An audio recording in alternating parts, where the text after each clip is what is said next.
On February 24th, 2015, a New Jersey neighborhood faced chaos as police received calls about a strong gas smell. Responding swiftly, emergency teams suspected a gas leak, evacuating 75 homes. A police dash cam captured a sudden explosion, injuring 15, mostly firefighters and utility workers airlifted to nearby emergency rooms. Authorities launched an investigation into the incident's cause, leaving the community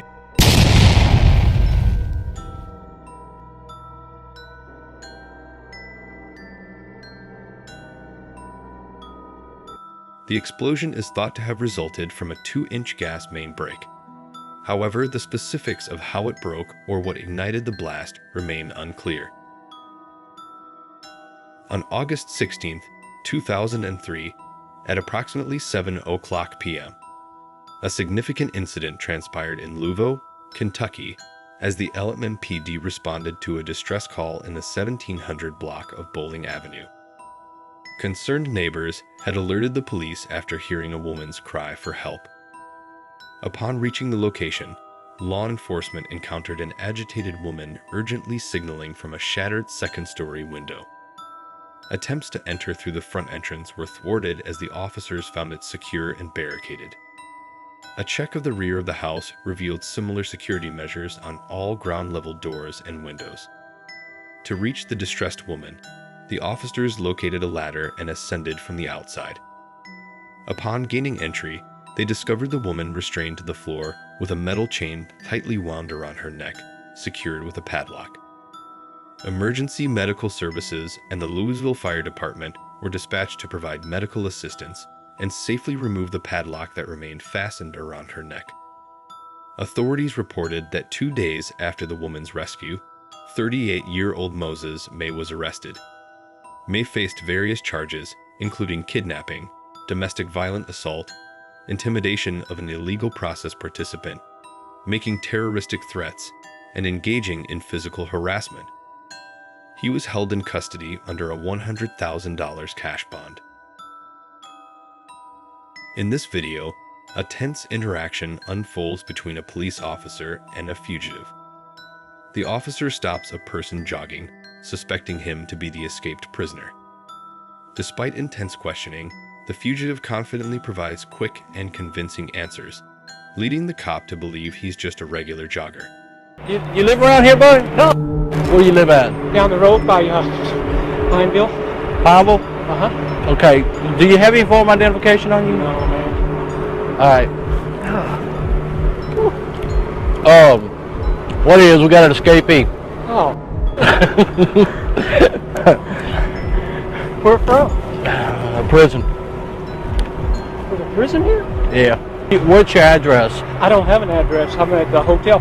We're working on houses and stuff like that, roofing. Roofing? Yep. Okay. For my brother. Alright. Where are you staying at? That Titusville or Titus Inn? Titus Inn? Little over. Where's that at? I don't even know the address. We just got into town about a week ago, and he dropped me off to jog. I always jog about 12 miles a day. Where'd he drop you off at? Up there on that road by, there's some construction going on up there, some houses. And he dropped me off. Who do y'all work for? It's his, I know, what's the name of the company?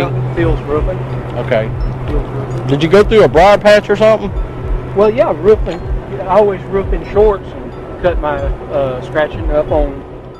The encounter showcases the fugitive's ability to remain composed under pressure and successfully divert suspicion.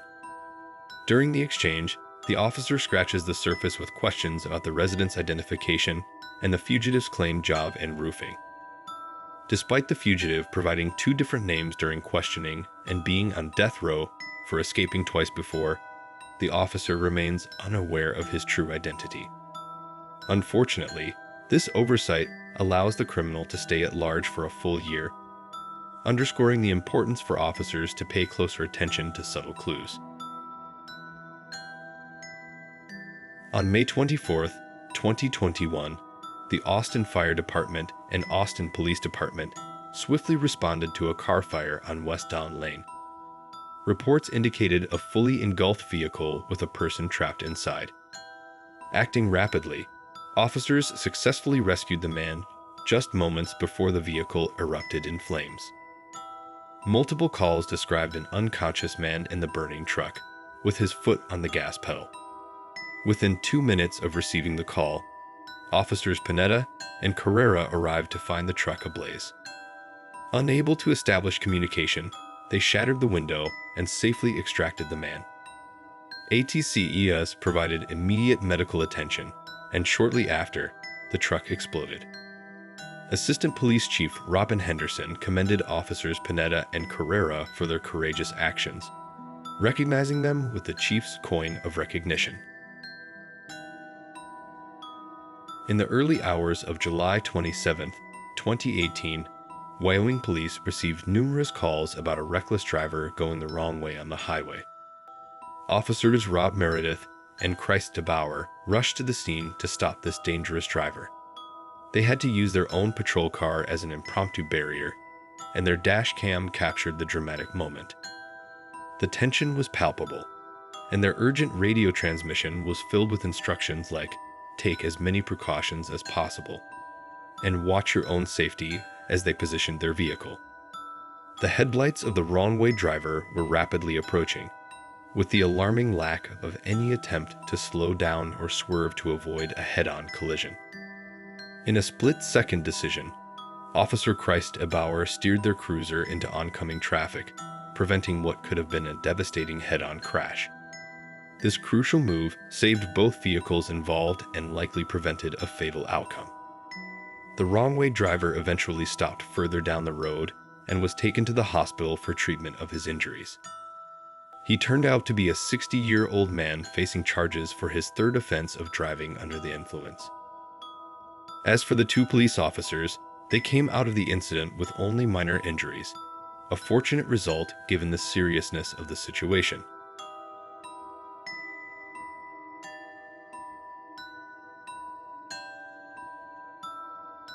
In August 2012, a police dashcam recorded an officer from the Louisville Metro Police Department pulling over a Honda Accord for expired license plates.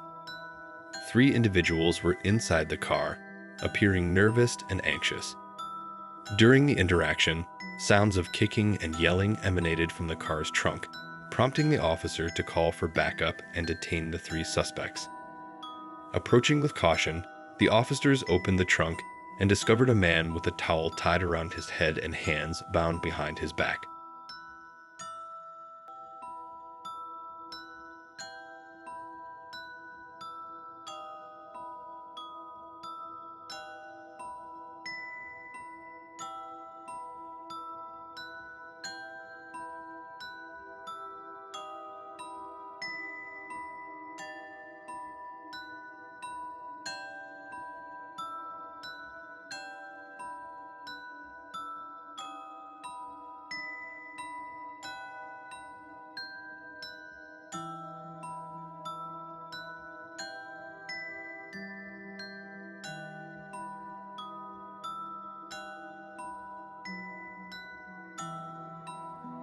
This man was the car's owner, who had just finished a late shift at a nearby Circle K gas station, located 7 miles away.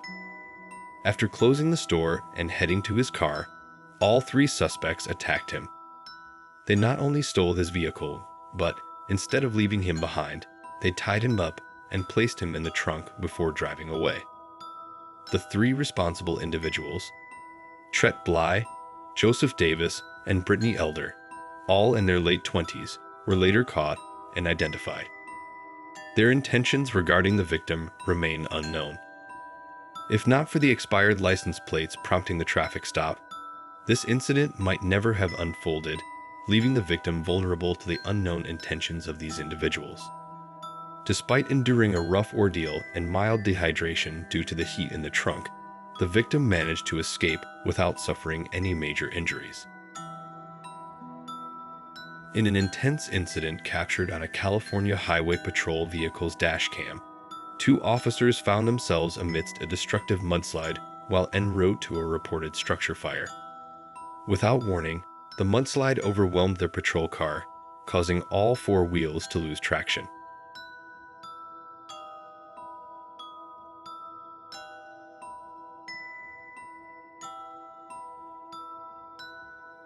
The vehicle spun uncontrollably as the mudslide's current carried it along, presenting a dangerous and seemingly unlikely escape.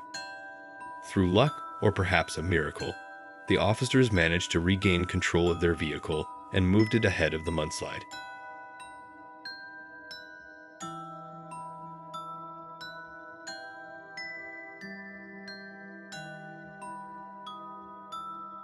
However, their options were limited, mainly involving alerting pedestrians to the danger and observing the mudslide causing chaos in the city.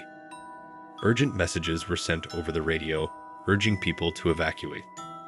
The officers conveyed a sense of urgency and concern for those nearby, sharing crucial information about the mudslide's rapid progress and emphasizing the need for immediate evacuation to prevent a potential disaster.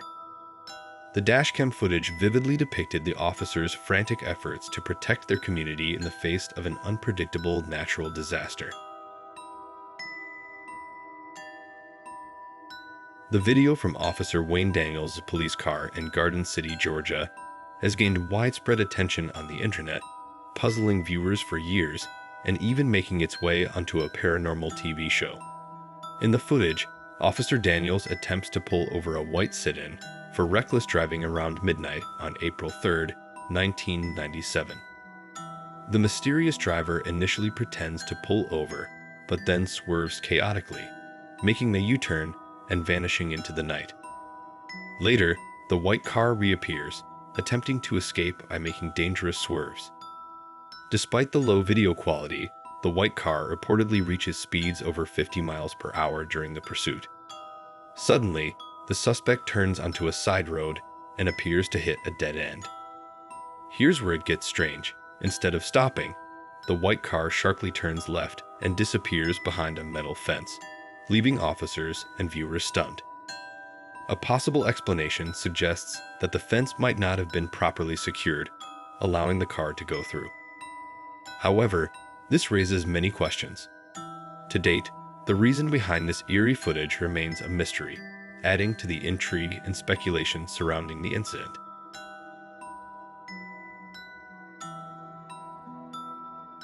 In August 2023, a heartbreaking event unfolded in Ohio that deeply impacted the community. Blendon Township Police, a suburb of Columbus, released body camera footage revealing the tragic incident involving the fatal shooting of Takaya Young, a 21-year-old pregnant black woman. The dreadful incident occurred on August 24th outside a Kroger grocery store, where officers were present to question her for alleged shoplifting. The recently released Bodycam video provides a chilling account of the incident.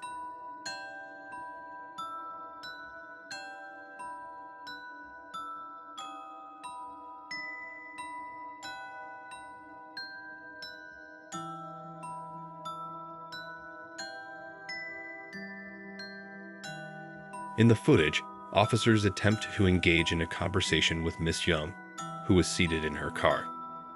One officer stands in front of her vehicle as she seems to drive in his direction, prompting him to fire a shot directly towards her. The video captures a tense exchange lasting about a minute before the shot is fired. The officer at her door repeatedly instructs her to exit the car, to which she responds, "For what?" and firmly states, "I'm not going to do that."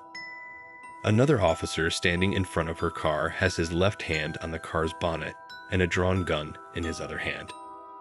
Takaya asks, "Are you going to shoot me?" just moments before a single shot is fired. The officer swiftly moves out of the car's path as the shot is fired. Following the gunshot, officers are seen breaking her car window as it rolls into a brick wall near the store's entrance. Despite attempts to provide medical aid, neither Takaya nor her unborn child survived the shooting.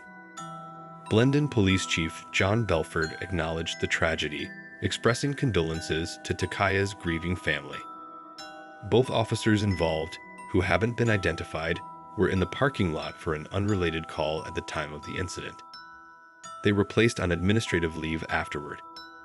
The officer at the car window has since returned to duty, while the one who fired the fatal shot remains on leave. The video was shared with Takaya Young's family before being released to the public. In response, The Blendon Township Police Department has requested the Ohio Attorney General's Bureau of Criminal Investigation to conduct an inquiry into the tragic shooting.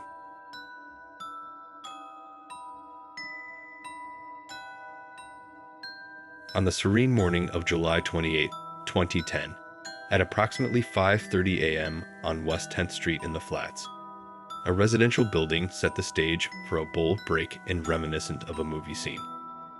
Two individuals with criminal intent skillfully infiltrated the apartment building, possibly by scaling a tree in front of it. They gained access to the balcony, forcibly opening the balcony doors to enter.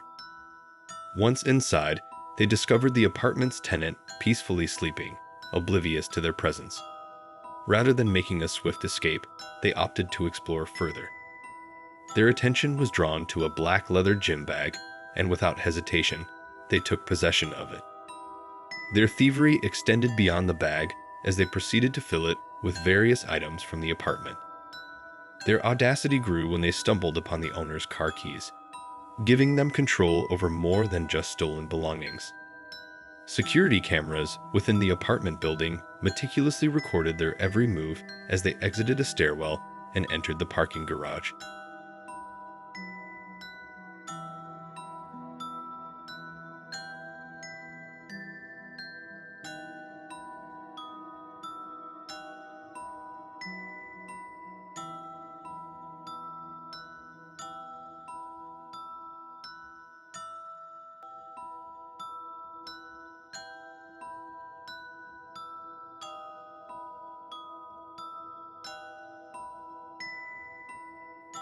Despite realizing they were under surveillance, the culprits pressed forward with their mission.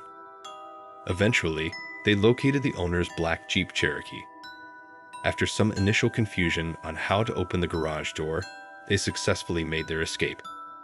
The stolen vehicle, a 2008 black Jeep Cherokee, was later found near East 43rd Street off Cedar Avenue. Providing descriptions of the suspects, they appeared to be two young black males, roughly 18 to 20 years old, standing between 5 feet 8 inches to 5 feet 10 inches tall, weighing around 180 pounds. In the video footage, one of them sported a very short haircut, almost balding, while the other had a stockier build with slightly more hair and notably no facial hair. In 2022, an unusual phenomenon occurred in Cincinnati and parts of Indiana as people reported sightings of what they referred to as zombie deer. Before you picture creatures resembling Halloween trick-or-treaters or harboring a taste for human flesh, let's explore the real story. These so-called zombie deer have been appearing in locations like Colleran Township in Hamilton County, Cincinnati, and various parts of Indiana. Colleran Township police officers encountered one of these peculiar deer on Blue Rock Road. The deer stood there, seemingly lost in thought, paying no heed to blaring sirens or the officers shouting at it.